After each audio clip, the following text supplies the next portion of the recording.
morning, everyone. Please be seated. All right, before we get started, we do have news media present in the courtroom. They did not timely file their notices. Does either party have an objection to their presence? No, for the state. Your Honor, we did receive notice, I believe, from one organization. I think we may have several here. Okay. I think we got one yesterday, which is a little late, but so no objection. No objection, all right. Then we'll allow them to stay. All right, we are here in case number 23 CR 4026, State of Tennessee versus Norman Joe Sturgill. Am I pronouncing that correctly? Sturgill. We are here for a plea agreement. So, Mr. Sturgill, if you and your counsel will come to the podium.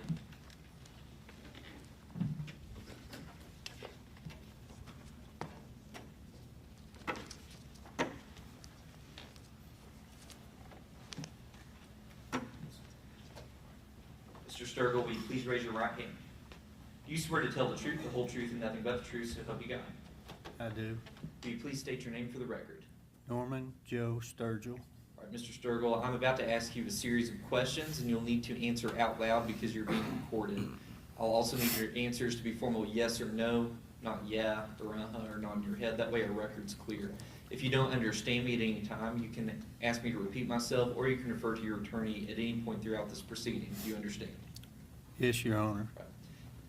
Do you understand that you're now under oath and that I will ask you questions about your involvement in the offenses you're charged with, and you'll have to answer those questions truthfully, or your answers could be used against you in a prosecution for perjury or aggravated perjury? Yes, Your Honor. You were charged in this case with vehicular homicide by intoxication. That is a Class B felony. It carries a mandatory minimum of 8 and a maximum of, not a mandatory minimum, but a minimum of 8 and a maximum 30 years incarceration, as well as a $25,000 maximum fine.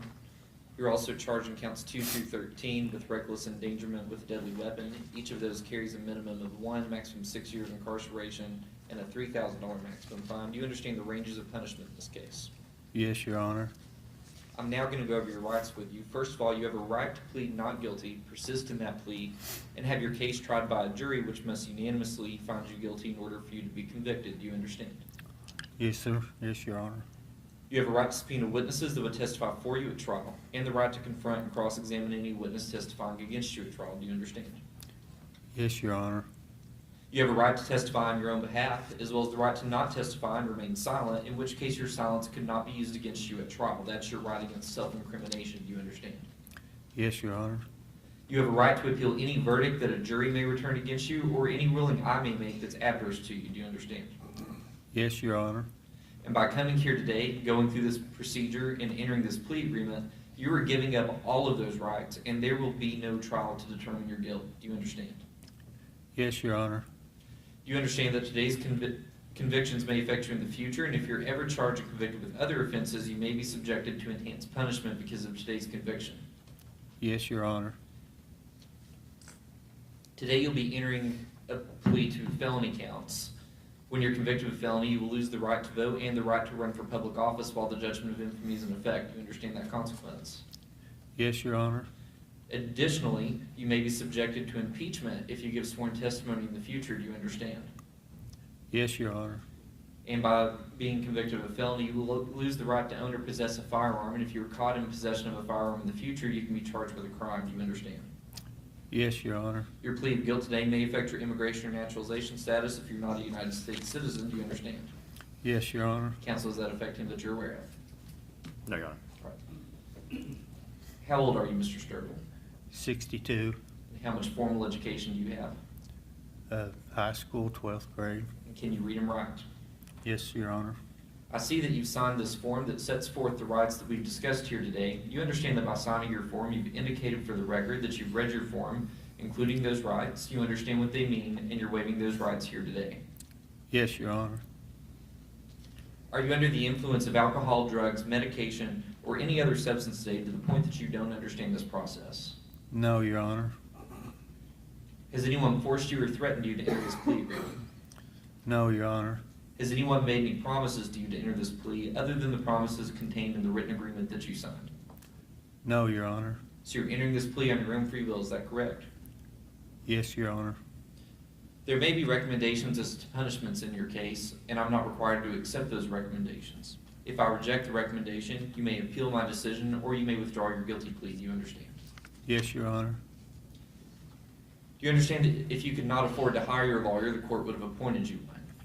Yes, Your Honor. And you wish to proceed today with your own retained counsel, is that correct? Yes, Your Honor. Are you satisfied with the work of your attorney in this case? Yes, Your Honor. Are you satisfied that he's investigated the facts and researched law to the point that he would be ready to defend you at trial if called upon to do so? Yes, Your Honor. Do you have any complaints about your lawyer? No, Your Honor. Mr. Morell, are you satisfied the procedures we are following today are technically correct and that this agreement is in your client's best interest? Yes, Your Honor. Are you satisfied you've investigated the facts and researched the law to the point that you would either be ready for trial or to make the recommendation that you've made today? Yes, Your Honor. Mr. Sturgill, as to count 1, vehicular homicide by intoxication, counts 2 through 13, reckless endangerment with a deadly weapon, how do you plead? Guilty, Your Honor. Are you pleading guilty because you are in fact guilty? Yes, Your Honor. It was an accident, but yes, Your Honor. Just to be clear for the record, Yes, Your Honor. you are pleading Yes, guilty because yes, you are sir. guilty. Yes, sir. The court accepts your waiver and is going to call upon the state of Tennessee at this time for evidence. How we proceed, General?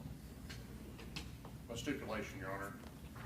To please the court, State of Tennessee versus Norman Joe Sturgill, Claiborne County Criminal Court case number 23 CR 4026. The parties would stipulate that on or about July the 22nd of 2023 in Claiborne County, Tennessee, that the defendant did unlawfully, feloniously, and recklessly kill Connor Lynn Catlett by the operation of a vessel subject to registration under Title 69, Chapter 9, Part 2, at the time of operation of said vessel, and said Norman Joe Sturgill was intoxicated, and said intoxication being the proximate cause of the death of Connor Lynn Catlett. As to counts 2 through 13, the parties would stipulate that on or about July the 22nd, 2023 in Claiborne County, Tennessee, that the defendant, Norman Joe Sturgill, did unlawfully, feloniously, and recklessly through his operation of a vessel engaged in conduct which placed 12 other individuals in imminent danger of death or serious bodily injury, said vessel being a deadly weapon in the manner used, each victim in this case, Your Honor, constituting a separate and distinct offense of reckless endangerment. More specifically, Your Honor, the parties have prepared a written stipulation, and we would offer that as Exhibit 1. And the stipulation specifically is this. The parties stipulate that the defendant committed the offense of vehicular homicide by intoxication in violation of Tennessee Code annotated 3913-213. Specifically, on July the 22nd, 2023, at approximately 7:30 p.m., the defendant was operating a 2000 model Triton 19-foot bass boat and was traveling in front of Norris Landing Marina on Norris Lake when he struck a 2015 Chaparral 23-foot boat with 13 people on board. The boat struck Connor Catlett, causing massive head trauma resulting in his death.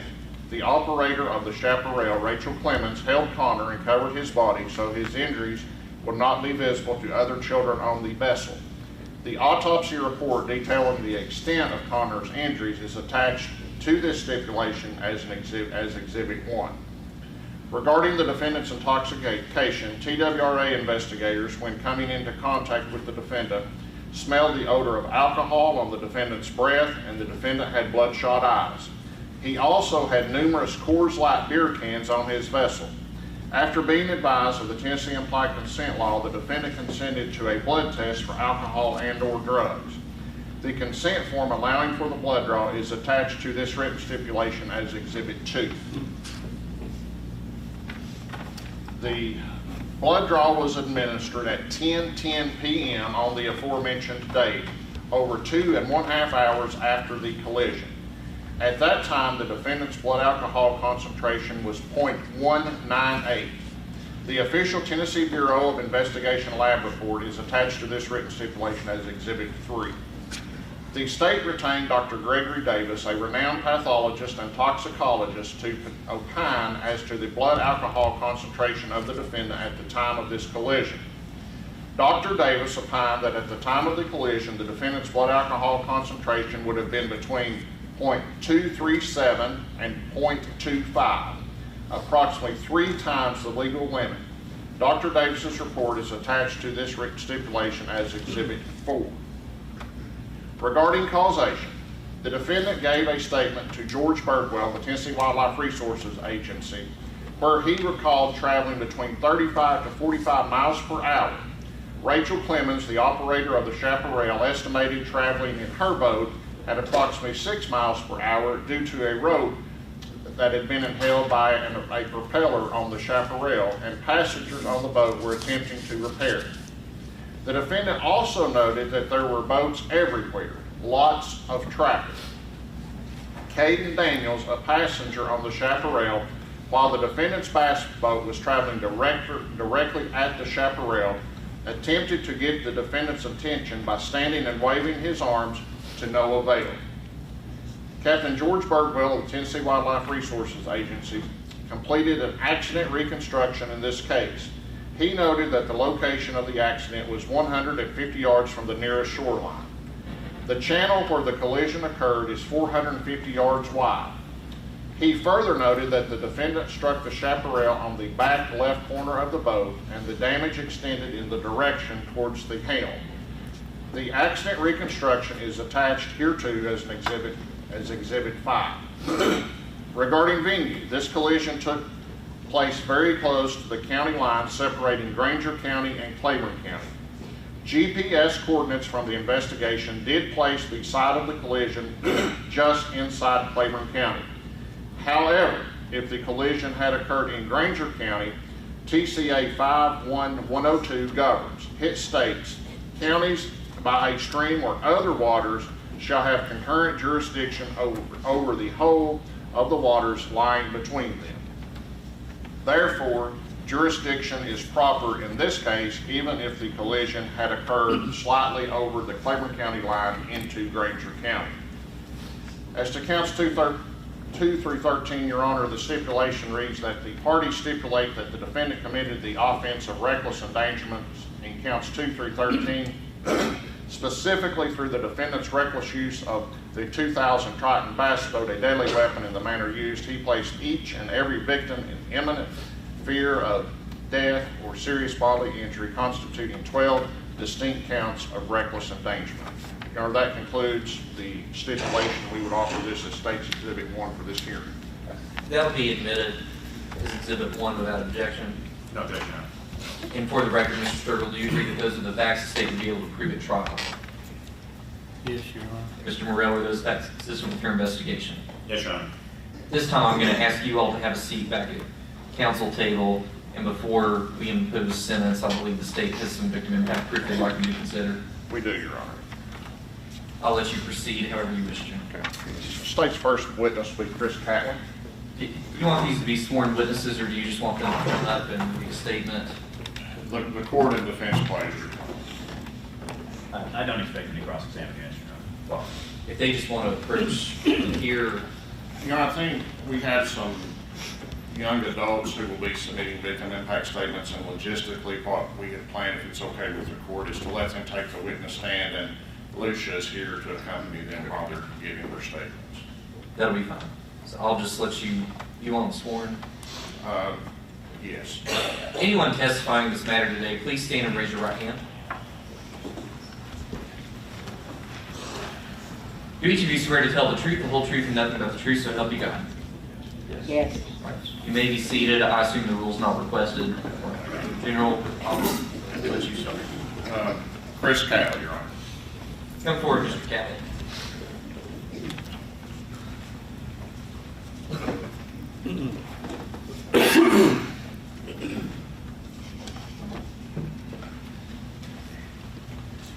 Mr. Catlin, if you'll just step over here and have a seat.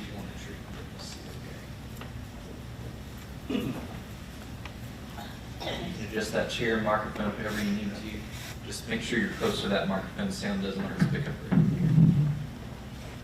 here. Good to proceed. The general will get you started. Would you state your name for the record, sir? Christopher Catlett.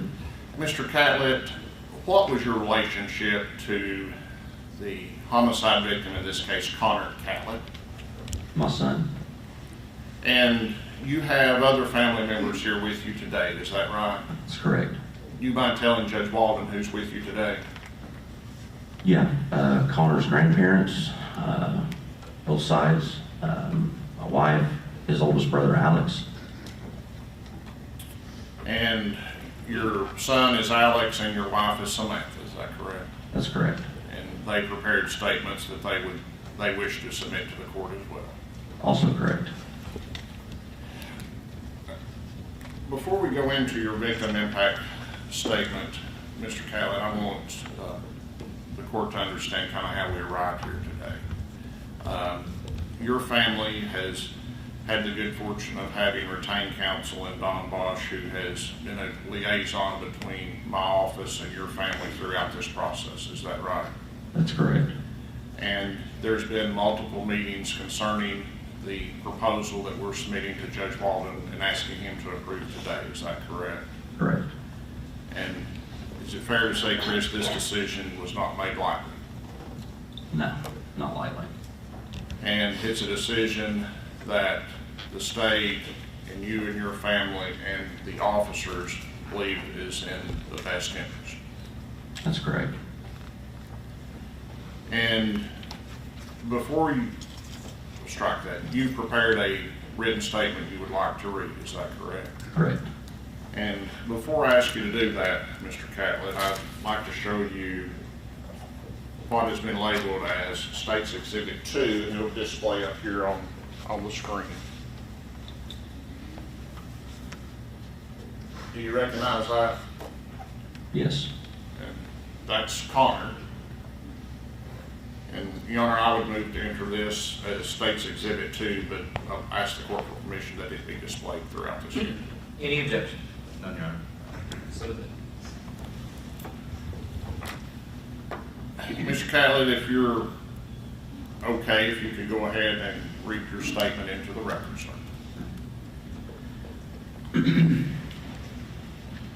I have been looking forward to this day for the last 9 months.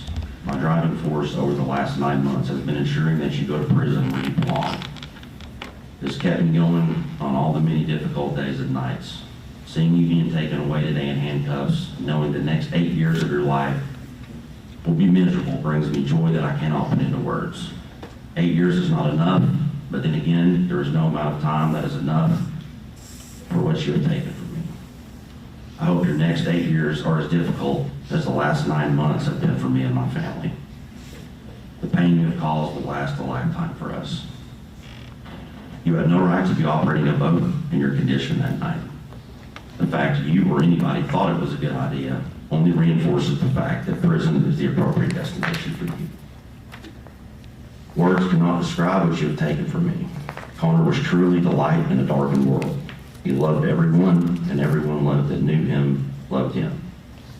His impact in 12 years was felt by so many, from his teachers, teammates, and friends to anyone that was close to him for more than a few minutes. He always had a smile on his face and was seemingly always in a good mood. His attitude and outlook on life was infectious. You couldn't help but be in a good mood while in his presence. Connor was destined for great things in life, great things that will no longer be realized due to your reckless and selfish behavior. He was well on his way to becoming a great man, a better man than you have ever been. I will end this by saying that I hope the next 8 years make you a better person in the end. Someone capable of making adult decisions that don't take innocent lives. Someone that puts others' lives above their own selfish decisions. Your Honor, I would move to enter this written victim impact statement as State's Exhibit 3 for purposes of this hearing. So then.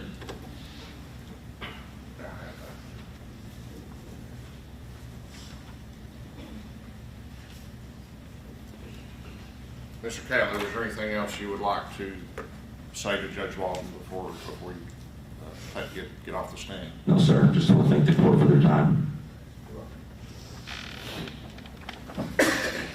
May I have a seat. The state will call us next witness.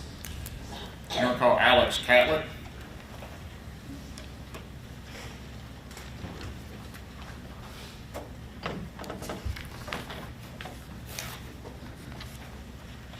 You'll come forward, Mr. Catlett.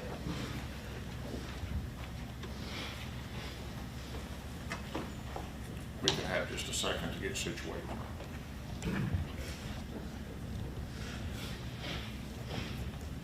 I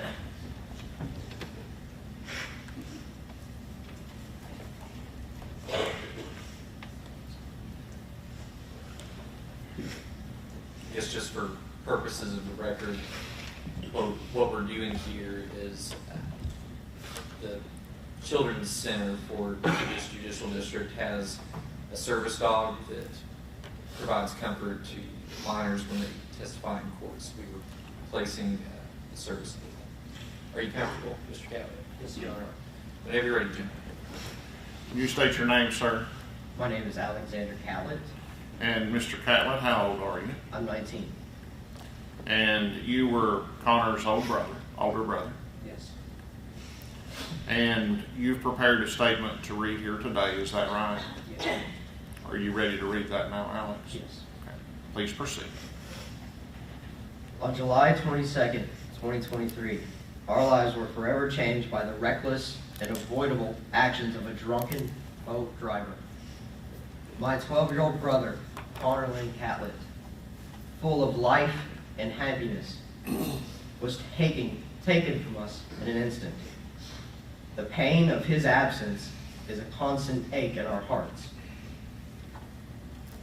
Excuse me. A void that can never be filled. My family's laughter has turned to tears. Our joy replaced with sadness. I remember his bright smile, the way he lit up every room he walked into. I miss hearing his voice. The sound of his laughter echoes in my mind, a cruel reminder of what you have taken from me. I hope the sound of our cries and screams for him lives in your mind for eternity. The pain of his absence is a burden I will carry every day. A weight that will never be lifted. He was only 12 years old when you took his life. Your actions and your actions alone took my brother away from me. I will never be able to see him graduate high school or see him grow up. I will never get to be an uncle. If I want to see or talk to my brother, I have to hold and talk to an urn and hope he can hear me from heaven. This is my new reality. I can only hope that prison is a rude awakening for you. I hope you wake up every day in that cell thinking about what you have taken from us.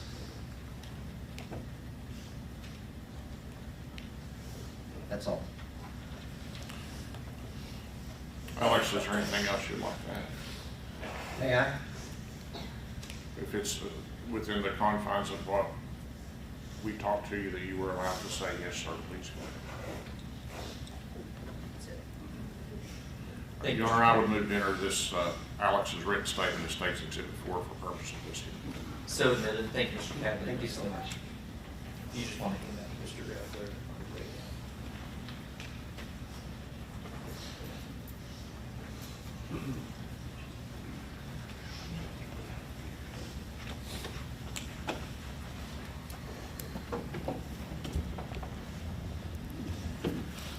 Your Honor, the state's next witness will be Mike Campbell. You said Campbell or Pardon? Campbell? Yes, Yeah, Mike Mr. Campbell. Campbell, if you'll come forward.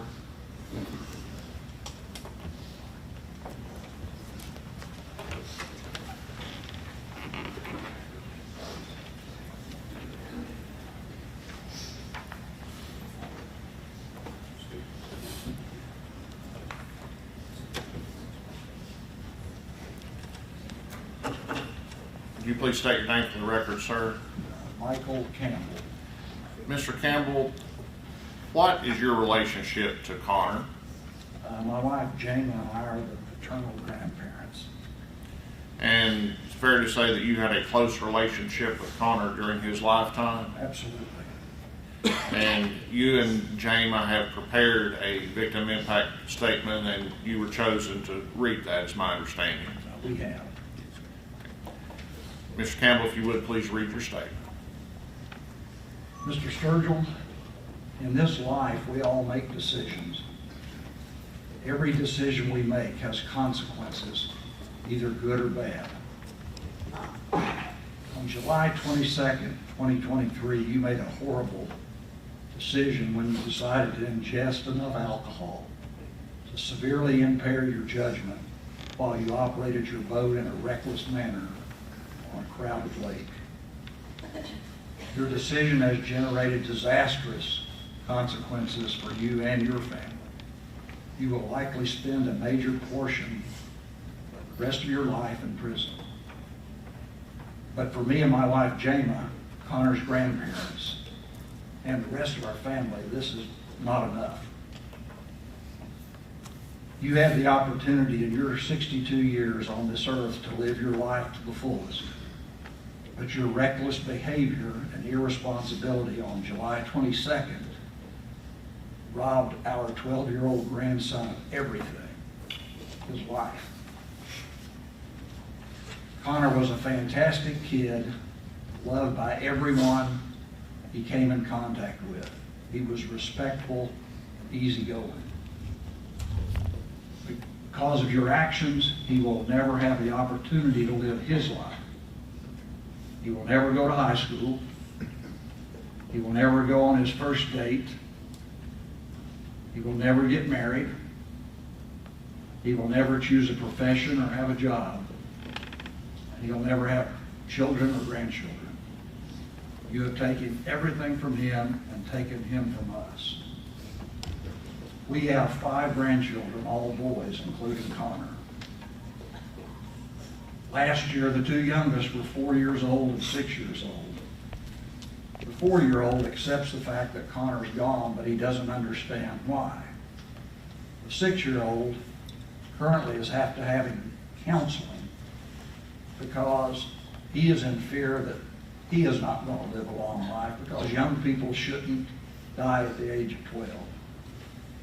But our family will never get over this and the loss that you and you alone have caused. Thank you, Mr. Campbell. Your Honor, the state moves to enter this written statement as Exhibit 5 for purposes of this hearing. It will be admitted without objection. You may sit.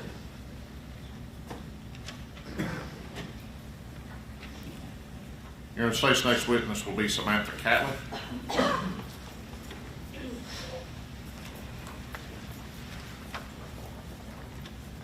Come forward, Ms. Catlett.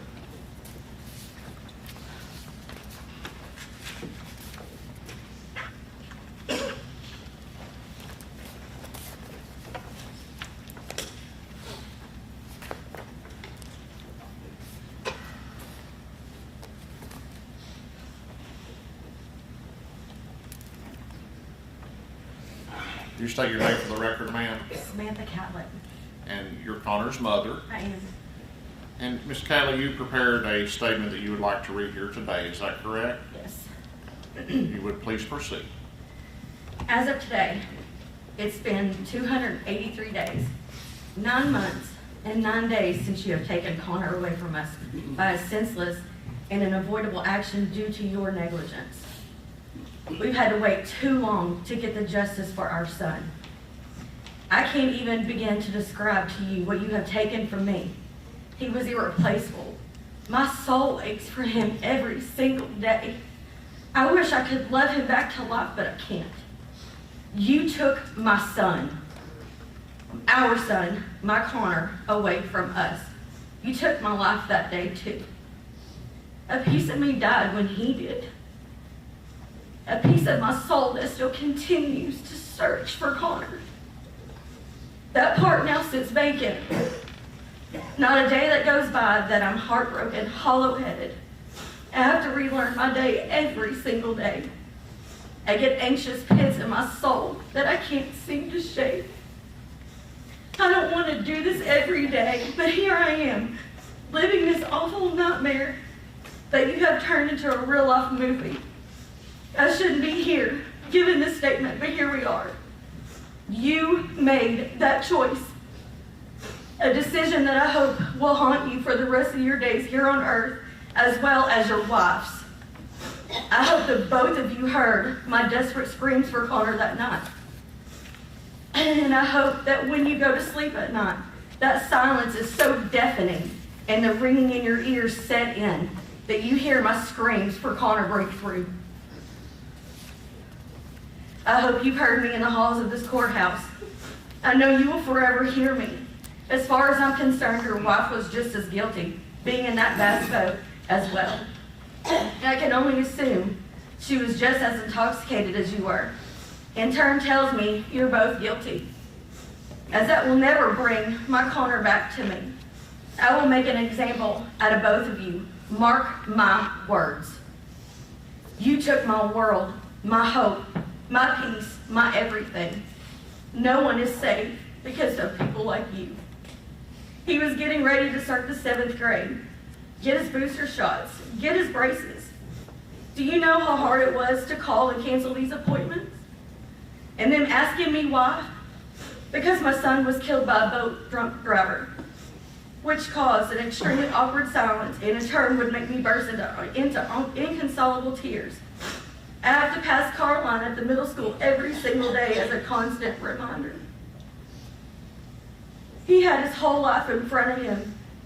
He will never get his permit, driver's license, first heartbreak, first car wreck, first kiss, go to prom, go to college, get married, and have children. You robbed him of that. In turn, robbed me of that. His 13th birthday we celebrated shortly after his death. His birthday is August 17th. He would have been an official teenager. You took that away from me.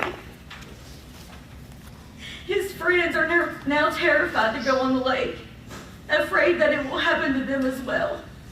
You didn't just cause a ripple effect, but a tidal wave. A wave that I have to ride every single day. It's never ending. The constant struggle of drowning, but Connor won't let me drown. Because I have to fight for his justice and continue to be an advocate. His room, after his death, smelled like him. It no longer does. I smelled the swimming trunk bands to see if it still smells like sunscreen. It did, but it doesn't. His blood stain from brushing his teeth is still on my sink. Its since has faded, and I refuse to clean it off. His washcloths are still hanging in the shower. His towels are still sitting on the bathtub. His handprint is still on the bathroom mirror where he wiped it from the steam. His hairs, I've had to pick them off the sink and place them in a baggie.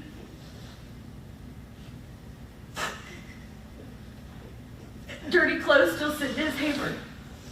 Half-drunk water bottle still sitting on his gaming desk. Seeing that empty bed day in and day out is a constant struggle of choking back my grief.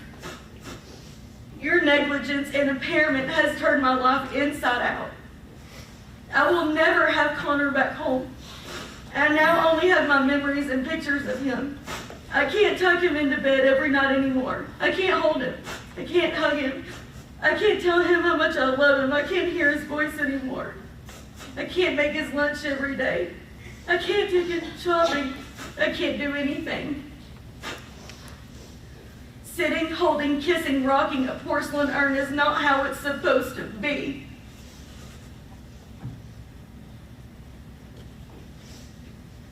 Just take your time.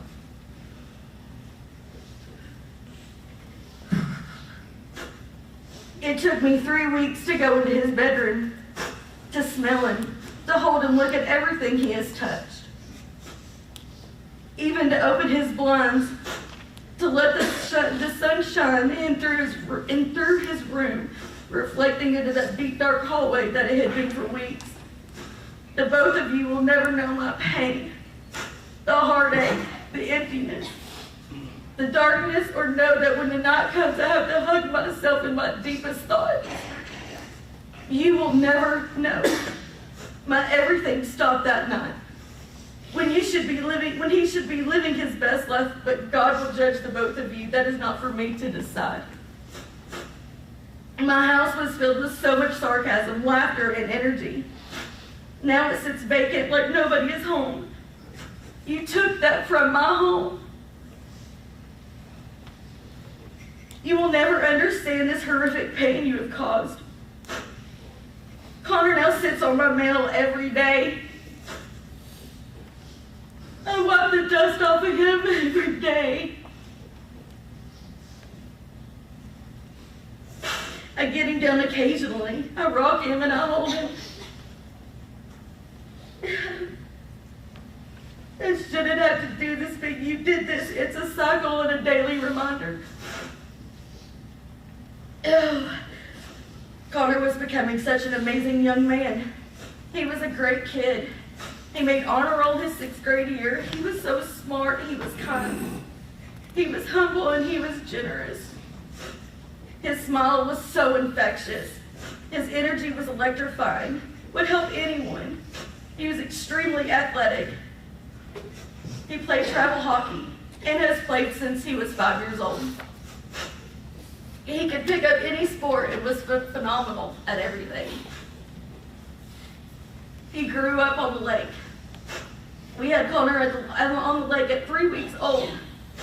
The year 2022, he learned how to kneeboard. He loved tubing. He had just got done tubing when you took his life. The lake was his second home in the summertime. He felt safe at the lake. You took that safeness and innocence away. But you have fueled and flamed the fire for me, blazing a path to make sure that this doesn't happen again on our waterways. Thank you, Ms. Catley. Your Honor, we would move to enter this written statement as State's Exhibit 6. So admitted. Your State would next call David and Carol Howe.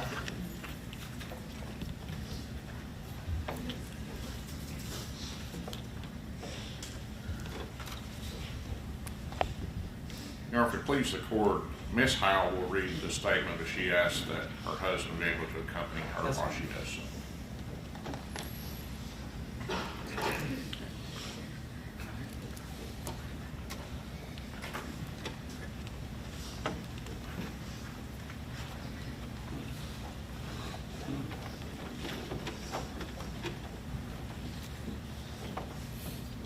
Ms. Howe, if you'll just make yourself comfortable and however you like to position yourself.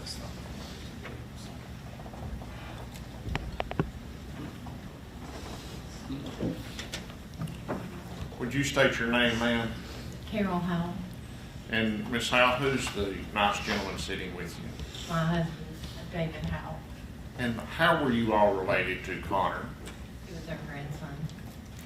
And safe to say that you all were very close and had a terrific relationship with Connor during his lifetime.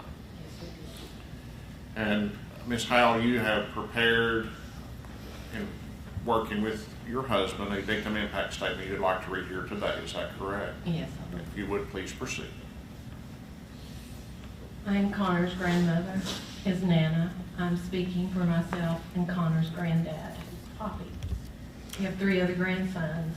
I will be repeating the names of the family members throughout my statement, as we want you, Norman, to hear the names of the people you took Connor's life from. Connor was an energetic, beautiful young man who loved life.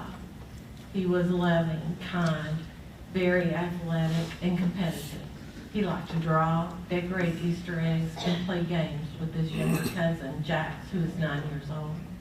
Connor danced like 12-year-old boys do and would be embarrassed when we saw him. He tried to teach me to floss and laughed at my moves or lack thereof. He was quite the ladies' man and had girlfriends who he dated. I asked him where they went on dates, and he told me they didn't go anywhere. They just talked, text over the phone. I told him that to date, he had to take her somewhere. He was not interested in doing that. He'd rather be shooting hoops or playing video games. Connor liked Miley Cyrus. We don't know if he liked her music all that much. Maybe he did. But we know he liked watching her perform on TV, wearing skimpy outfits. For New Year's Eve, the last few New Year's Eve, the boys have spent that time with us at the lake. Connor was always glued to the TV when Miley or other skimpy female performers and dancers were on TV. We remember a year or so ago, some pop singer was singing and there were a few skimpy dancers behind her. The singer was performing, when the performance ended and the show cut to a commercial, Connor turned around and stated, "That's the best thing I've ever seen in my whole life." We started laughing, as you all did, because of how serious Connor was when he made this statement. He had amazing hand-to-eye coordination. He could beat all of us in cornhole and horseshoes. Everyone wanted to be on Connor's team, no matter what we were playing, because we knew his team would win. He took great pleasure in dousing me with a water balloon on the 4th of July, which was a few weeks before you killed him. I'm not sure who laughed the most, me, Connor, Poppy, or one of the other boys. While Connor was a great hockey player, he could throw a football with great accuracy. We watched him throw a football through our basketball goal from 30 or 40 feet away on numerous occasions. Poppy always thought he might grow up to be a college or NFL quarterback. Now, we will never know what Connor would have chosen to be. Our favorite thing to do was to take Connor, Alex, DJ, and Jax to the lake. The lake has been my happy place since I was a little girl. Now Poppy and I see memories of Connor everywhere there. His bed is empty. There are only 3 boys' toothbrushes instead of 4. We miss him shooting hoops with his cousins, playing cornhole and tubing. On New Year's Eve, we have our own private party with party hats, beads, champagne flutes, and sparkling grape juice.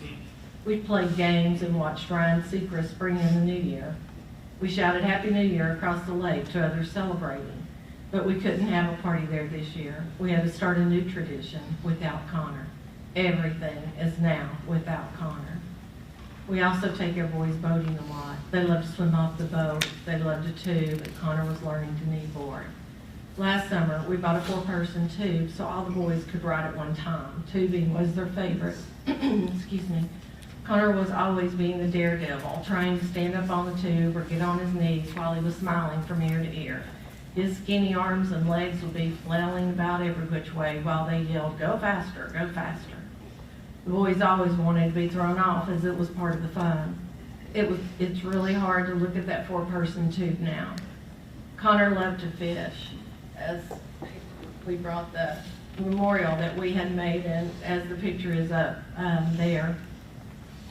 He didn't care which pole he used. We had children's poles and adult poles. As long as he had a hook in the water, he was a happy camper. Fishing from our shore in the cove, Connor would often catch small bluegills, and occasionally he'd hook a bass or a catfish. The last time we were there, which was 2 weeks before Norman killed him, he caught a nice-sized bass, which we had framed to memorialize Connor. His primary fishing buddy at the cabin was his cousin DJ, who's 14. Connor and DJ would often continue fishing well after dark on the warm summer nights. Poppy would often fish with them. We have not fished in our cove since Connor was killed. It's just too hard. Too many fresh memories. Connor and DJ are less than a year apart in age. They're first cousins, but almost as close as brothers. Aside from being fishing buddies, these two are the athletes in the family. When the boys were together, it was always Connor and DJ passing the football, batting the wiffle ball, or shooting basketball. We all joined in at times, but Connor and DJ loved to compete with each other in all types of sports. Connor was wiry and fast.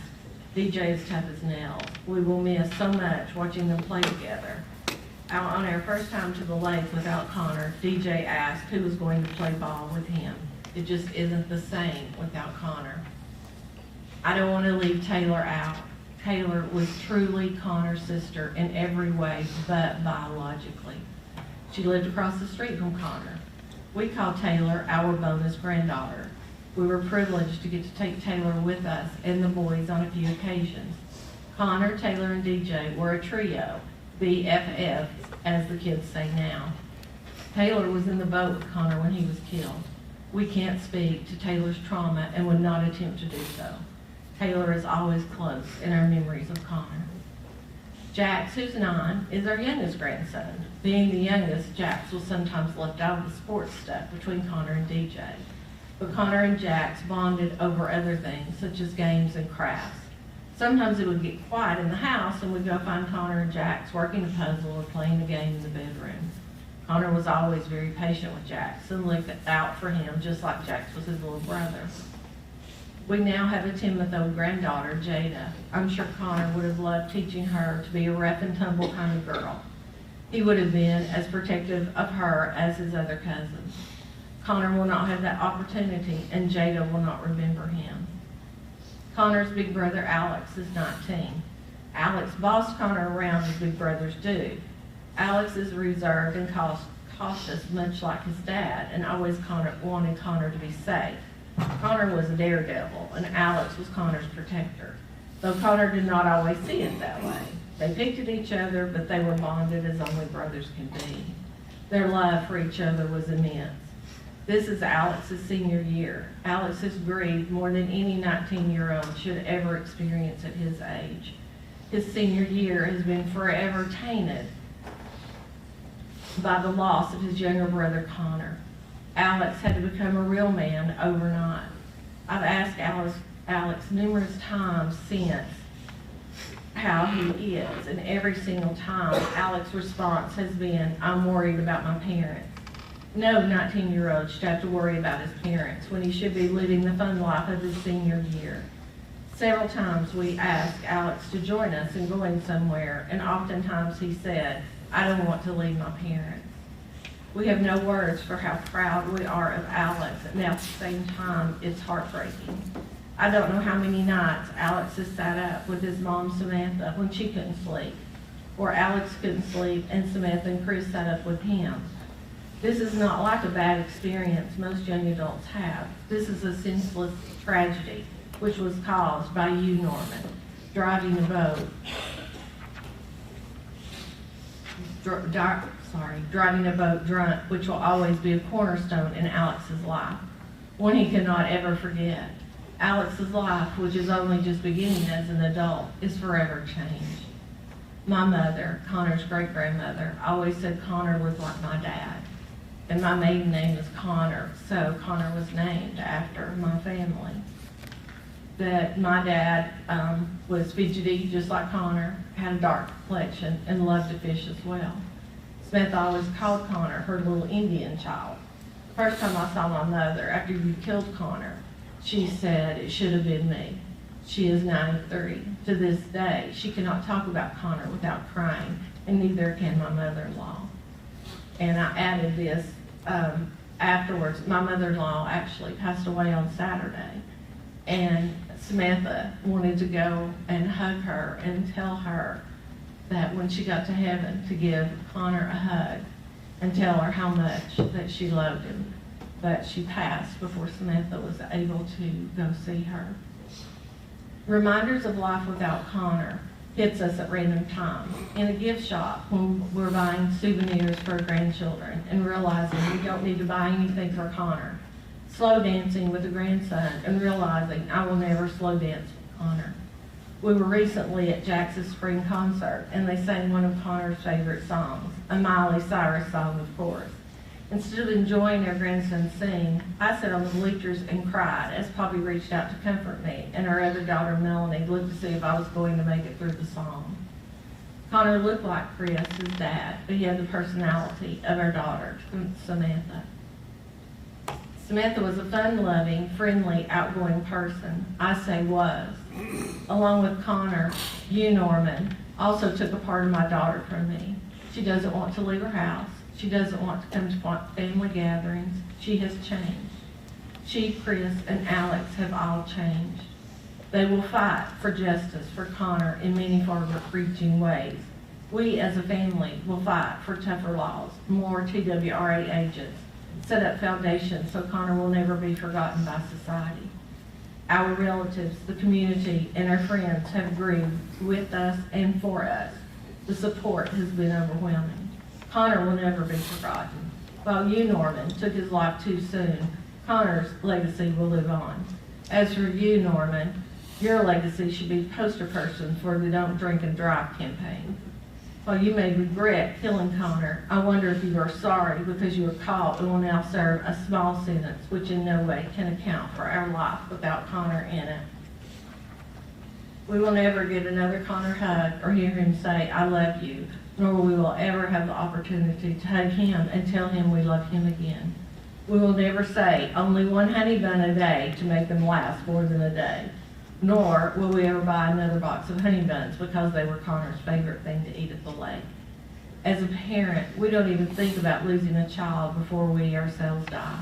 I have watched my daughter, Samantha, her husband Chris, and older son Alex grieve Connor's death. I watched them fall apart at the marina the night you killed Connor. I heard and saw my grandson Alex, Connor's brother, fall into the arms of his pawpaw Mike. I heard and felt my daughter Samantha's tears at the funeral home, making the arrangements for Connor's funeral, going into the funeral home for the first time where his urn was. It didn't seem real. I wanted to believe Connor would come walking in with a big smile on his face, but that was not to be.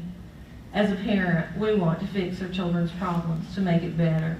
We cannot fix this. We cannot make it better. We cannot bring Connor back. Norman, we hope you heard the yelling and screams from your victims on the lake that day. We hope you can hear the screams, the sounds of tears wailing from those on the shore that day when you were told you ran over and killed a child with your boat and injured many others. We hope you hear these every minute of every day for the rest of your life. May you, Norman, never forget that you killed Connor's hopes, dreams, future, and those same hopes, dreams, and the future we all had for Connor by choosing to take his life because you made the decision to drink and drive. Connor was an awesome, energetic, beautiful boy who will be greatly missed. Connor is forever frozen in time as a young man we all loved. Connor made us laugh. Your Honor, we appreciate the time you've given us to say the things on our heart and hope that this will help us find some closure. Thank you for the opportunity to learn a little more about that. He was an awesome, awesome boy. You know, we would move to introduce the state's exhibit 7. So, he said, thank you.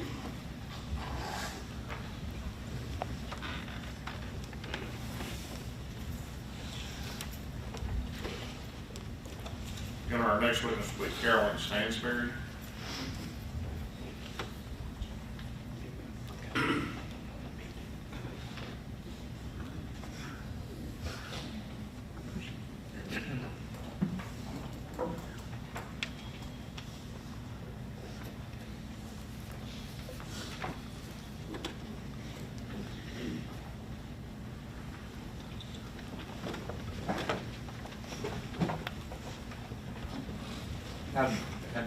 Yeah, I think if Ms. Stansberry can just state that you're in a record beside the witness stand, if that's okay. That's fine.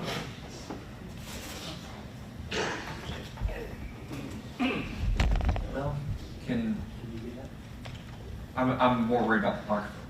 I can stand up there. Well, we could probably just scoot you over here if you don't want to do that.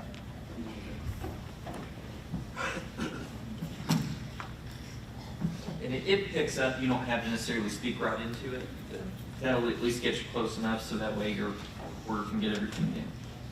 Are you comfortable there? Would you state your record name for the record, ma'am? Carolyn Stansberry. And who's this nice young man with you This today? is my husband, Jeff Stansberry. We're Connor's grandparents. And Ms. Stansberry, you were close to Connor during his lifetime, it's fair to say. Yes. And you prepared a statement you would like to submit to Judge Walden, is that correct? Yes. And if you would, ma'am, go ahead and read that at this time. Connor called us Mama and Papa. He would come to our house some weekends and we'd spend time with him and our other grandsons. We'd go to the movies or Dollywood and many other places. He was a sweet, humble child that appreciated everything. He loved going to the Dollar Tree. We can't do those things with Connor anymore. There are so many we can't do with him anymore. Sometimes when he'd come over, he'd bring his VR system, and he plays VR games. But he never wore those arm straps. He'd get a big way of playing, and a controller would go flying across the road, or across the room, and he'd just laugh and giggle, and he'd run over and grab it, and he'd come back and finish playing.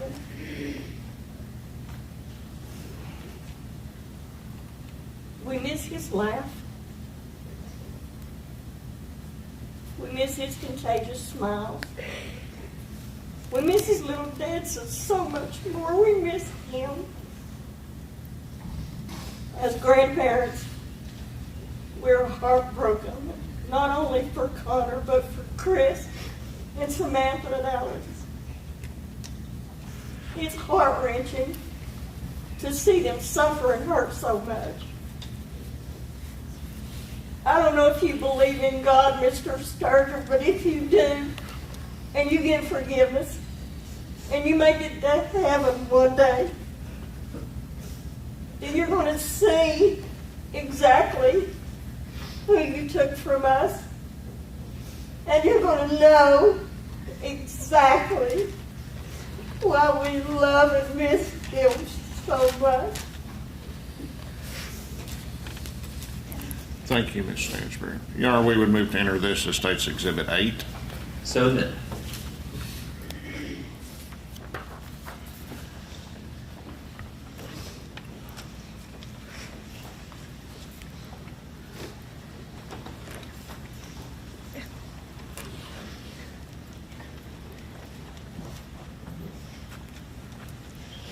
Your Honor, Eli Moore was one of the victims of the reckless endangerment counts. My office has been in consultation with him and his family, and Eli chose not to be here today because he did not want to relive what happened back on July the 22nd of last year. Did he submit a statement? He did not. Or you're just breaking this? Yes. Your Honor, Caden Daniels is present. He is a victim of one of the reckless endangerment counts. Caden, if you would please stand up, sir.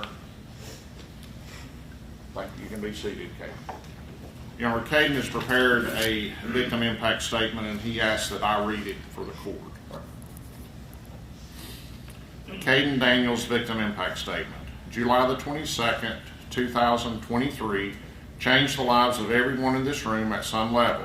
No one has been or ever will be the same after the tragedy you caused. I shouldn't be here reading this to you. You almost killed me that day. I saw your boat coming and waved and screamed at you moments before you collided into us and killed Connor. The aftermath of your actions I will replay in my mind every day for the rest of my life.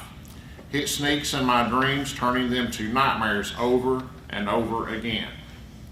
I was starting college in August and playing baseball.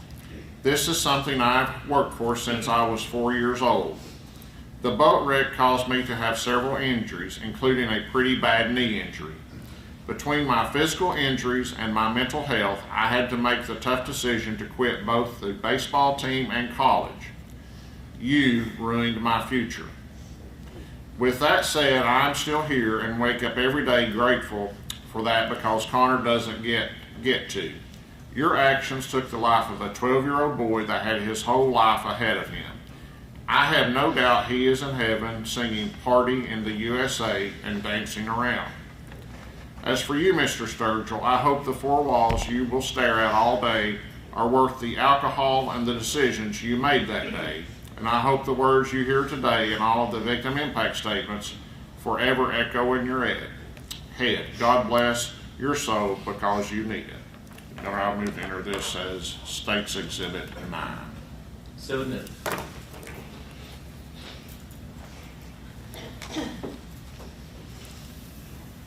You know, the state calls Rachel Clemens.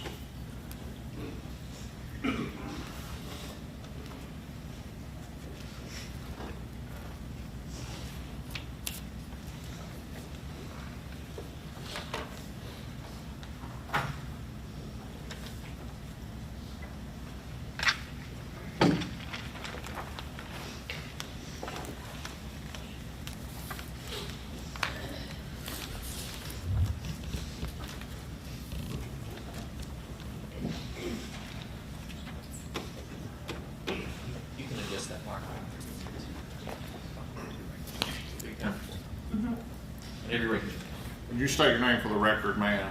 Rachel Clemens. Ms. Clemens, you were the operator of the Chaparral on July the 22nd, 2023, when Norman Sturgill literally ran over your boat and all of its occupants. Is that correct? Yes. And your daughter, Austin, was also on the boat with you that day. Is that correct? Along with my two stepdaughters. And Austin is here and she's prepared to submit a statement as well. Is that right? Have you prepared a statement to read to Judge Walden, ma'am? Yes. You may proceed. I hate that we are all here. I hate all of us were put into this awful situation. We should be celebrating the beginning of a new boating season or some great accomplishment Connor has achieved. Instead, we are here, and Connor has been selfishly taken away from us.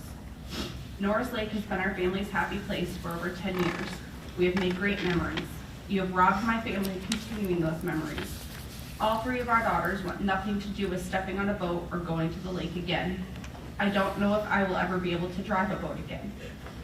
My husband and I paid off our dream boat 2 weeks earlier. We had finally achieved one of our goals, to own a beautiful boat that we would own for many years to make more memories with our family and friends. But the loss of our boat is nothing compared to the loss of Connor and the PTSD the rest of us in that boat will carry for the rest of our lives. I was the driver of the boat that day. I was also one of three standing up waving our arms above our heads and yelling at you to stop. According to the TWRA, if I had been in my seat when you hit us, I would not be here today either. Caden and Eli saved my life that day. I had taken 11 kids, 3 of them being my own, and 1 adult to have a great time tubing. And we did. Connor and Noah were the last ones to tube. They were having the time of their lives, getting slung from side to side. The 2 of them have just met that day, but there was an instant connection between the 2 of them. They were going to exchange usernames for video games when we got back so they could game together. It was such a great day until the rope attached to the tube got sucked into the jets of the boat. We were headed back to the other parents to the spot where we all spent many years hanging out, going very slow due to the rope in the engine. My greatest fear at that time was how mad my husband was going to be at me for allowing that to happen. I did what I thought was the safest thing and drove my boat to the far side of the channel since we couldn't go fast and I didn't want a boat to hit us. My job that day was to protect and keep all of our kids safe. And I failed. I carry that guilt with me every single day of my life forever. At night I lay down in bed. I go over it and over in my head about the things I could have done differently to prevent it from happening. Everyone reassures me it was not my fault and there was nothing I could have done differently. The blame falls solely on you and your decision to drink and drive your boat so fast and carelessly. I hate that a beautiful, funny, energetic, and kind 12-year-old boy had to pay the ultimate price for your horrible decision. I'm embarrassed to admit this, but I'm on the verge of losing my job. Due to my performance since the boat accident, I randomly space out when I should be working or participating in a meeting. I break down and cry at my desk or start crying in the middle of conversations with my coworkers. I call in sick often because I just can't simply get out of bed some days. Images of that day constantly play in my mind. No parent should ever have to go through what Chris and Samantha are going through. Parents aren't meant to outlive their children. It's not the way it's supposed to be. And the 10 kids on that boat should never have experienced something so traumatic in their young lives.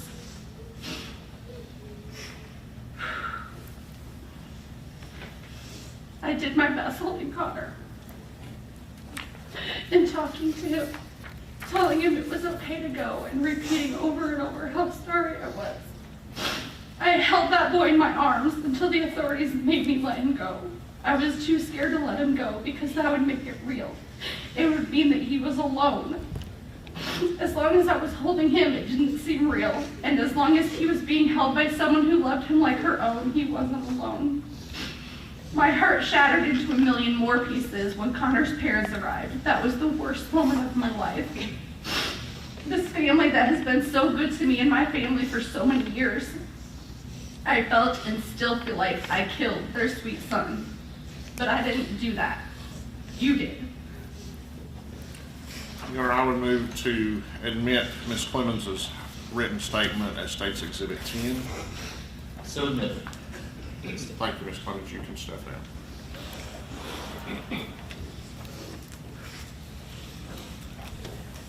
Your Honor, the State calls Austin Clemens.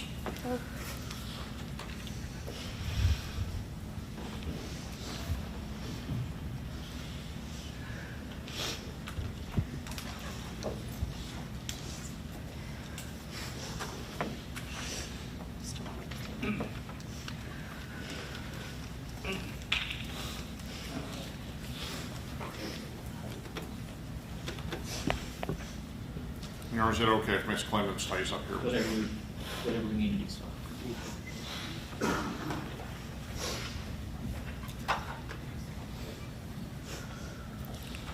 Would you state your name, ma'am? Austin Clemens. Ms. Clemens, you were friends with Connor during his lifetime, is that correct?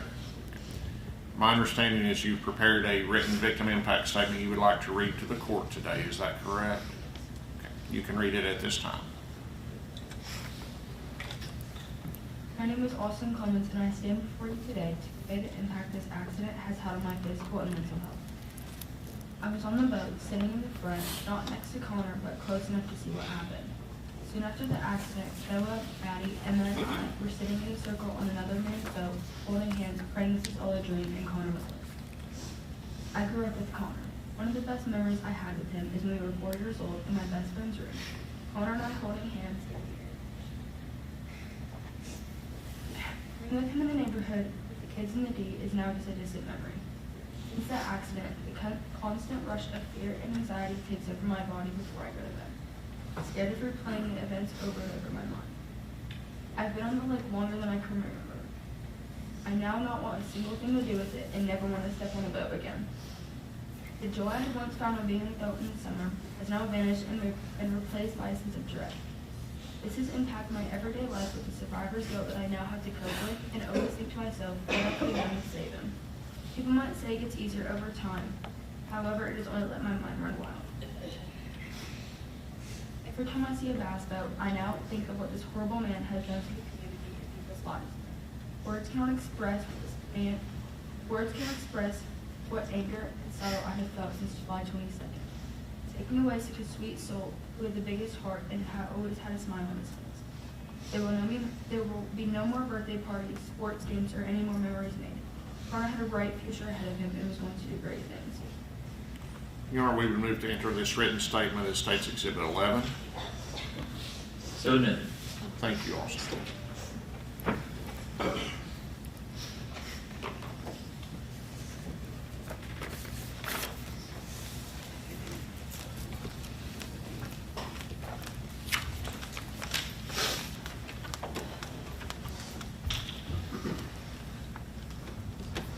Your Honor, Taylor Pemberton was another victim of one of the reckless endangerment counts. She is here in court today. Ms. Pemberton, if you would please stand up. She has prepared a victim impact statement, Your Honor, and asked that I read it if that's pleasing to the court. You may be seated. Victim impact statement, Taylor Pemberton. All of us were having a very good day and went tubing with friends. When we pulled over, that's when you crashed into us and caused the most horrible night that any of us have ever had. You killed my best friend. He was like a brother to me. He was the greatest kid ever. Connor lived right across the street from me. Connor and I did literally everything together since we were 3 and 4 years old now. I will never have those days ever again. I will never get to play basketball or throw a football with him. We did all of those things on a daily basis. Connor was so happy that day and he wanted me to go with him when he went tubing. You killed an innocent 12-year-old boy that day who was just at the lake to have fun. This could have all been prevented if you were paying attention and wasn't so drunk. No one would be going through this right now if you didn't cause all of this. I hope you know how guilty you are. I almost died with Connor that night had I not ducked down right before you crashed into us. Your boat skimmed over my back, causing my life jacket to bust apart at the seams. You will pay for what you caused. God will make you pay for what you did to an innocent boy that did no harm to you, and you will have to face that at Judgment Day. I live with so much trauma now because of your actions. I am so scared to go back on a boat because I'm afraid that what you did will happen again. I have cried and cried until my eyes can't cry anymore. There isn't a day that goes by that I'm not thinking about Connor. I saw things that night that no one would ever want to see. You don't understand the pain I have inside my heart since that night. I have so much pain and anger I can't get rid of because of what you did to me and everyone else in that boat. That night, I went down to the shore off to the left by myself, and I sat there waiting on Connor to come out of that boat. I waited and prayed for him to get out of that boat, but he never did. He never stepped out of that boat. I asked him to show me that he was with me when I was down there, and the waves began to come up on the shore right there where I was sitting, and I knew he was there with me. After the crash happened, a good Samaritan took me to where my parents were. On the ride back to the crash site, my mom asked me, "Where is Connor and is he okay?" I then said, "No, Mom, he's dead." I'll never forget those words, ever. I remember everything from that night. I can't even go into his room because it hurts so much, thinking that he could be here right now outside playing with me and our friends and just doing things that a kid should be able to do. This tragic, horrible nightmare will be with me forever until the day I die. Months have passed so quick. It's been 9 months since you took him from us. It still doesn't seem real that he is gone. I live this new normal every single day of my life. Connor has been on my mind ever since it happened. Since you took him from us, my life will never be the same. It has been changed forever since July the 22nd, 2023, all because you decided to drive your boat drunk that day. You and I would move to enter this as State's Exhibit 12. So admitted.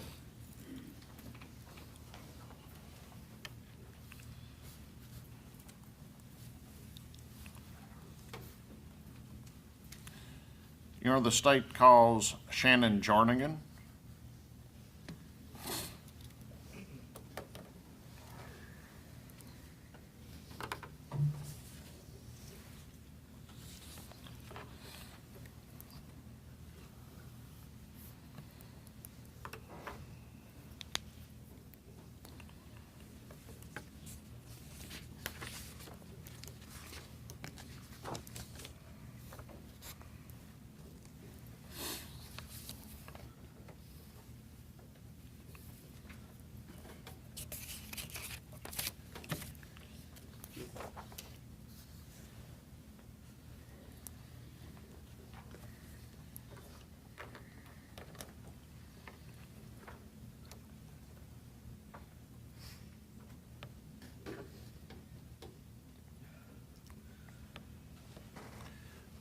Would you state your name, ma'am? Shannon Jarnigan. Miss Jarnigan, you're Sophia and Caitlin Thompson's mother, is that correct? Yes. And the young lady with you sitting on the stand is Sophia, is that correct? Correct. And you worked with Sophia to prepare a victim impact statement. Correct. And you're going to read that on her behalf, correct? Yes. Okay. Please proceed. My name is Sophia Thompson, and this is my victim impact statement. That day on the boat was just a normal day, and something tragic happened, and it ended up with me losing someone really important to me. That day on the boat, I didn't only lose a close friend to me, but also I almost lost my own life because I was sitting right beside him. Now all the fun memories and happy memories I have made on the lake and on the boat are all gone. I have spent my whole life by the lake, and now all those memories are all not only gone, but no more new memories on the lake will be made, because I never want to step back on a boat or go to the lake ever again. I hope you know all the happy memories you took from me and my family, not only the memories you have took, but also a really, really close friend. May I add something just? Yes. As a mother, the pain that I have to see my girls go through every day. No, I didn't know Connor. I wish I did. Nor was I on that boat that day. They were with their stepmother, Rachel Clinton. But I have to see my girls suffer, not only losing their friend, but the fear that they have to go on something that they enjoyed so much. The pain that they feel, the fear that they have going to sleep at night, the screams that I hear my daughters do in the middle of the night, and there's nothing I can do as a mother that hurt, that I can't protect my kids from that. You will never know, because there's nothing in this world you can do or the pain and suffering you can feel as prison will ever make that okay. The tears you're shedding ain't nothing what my daughters will have to live with the rest of their life. Not just now, but till they're 6 feet in the ground, and that is not fair. You say it's an accident, you're 62 years old. You're not a teenager who doesn't know. You are a grown man, and I hope these words sit in your mind every single day for 8 years until the day you're gone. Mr. Darnigan, thank you. Mr. Darnigan, we've been in consultation prior to today's hearing, and your daughter Caitlin would like to read her own victim impact statement. Is that correct? Yes. Thank you so much, and thank you for reading Sophia's. Your Honor, we would ask that Sophia's victim impact statement be admitted as State's Exhibit 13. So admitted. Your Honor, the state calls Caitlin Thompson.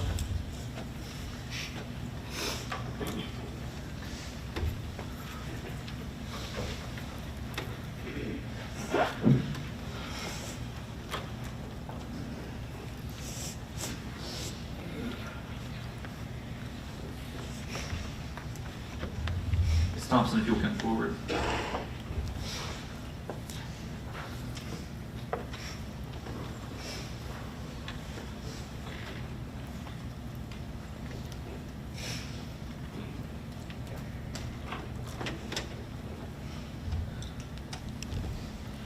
Would you state your name, ma'am? Caitlin Thompson? And you were on the boat with Connor the day that he was killed, is that correct? Yes. And you were friends with Connor throughout his lifetime? Yes. And Caitlin, you prepared a written statement that you would like to read to Judge Walton, is that right? Yes. You may begin. My name is Caitlin. July 22nd was a tragedy for us all. As someone who was on board, I can confidently say that Connor's passing has affected everyone involved. Connor's death has left a hole in my heart like no other. The mental and physical strain Mr. Sturgill has caused us has been too great. Family, Connor's family, and everyone else. I remember my life being turned upside down. The pain and fear taking of my body and of life. Every night before I go to sleep, I have to take medication to prevent nightmares. Every day at school or at home, the video plays back in my head. It's a lot that was taken from me that day. The life of a wonderful soul that had so much ahead of him being torn away. Beautiful memories of the lake and Connor have become true. I remember going to the trampoline park for Connor's birthday. I remember Connor for the joy he gave everyone. Every day I hope and pray for all of us to be one huge, messed up nightmare. Every day is proving to me that it's all right. I can't wait for the day I can tell people, you were right, it does get better. But right now, I don't think that's going to happen. This is a pain I never wish on anyone, even my worst enemy.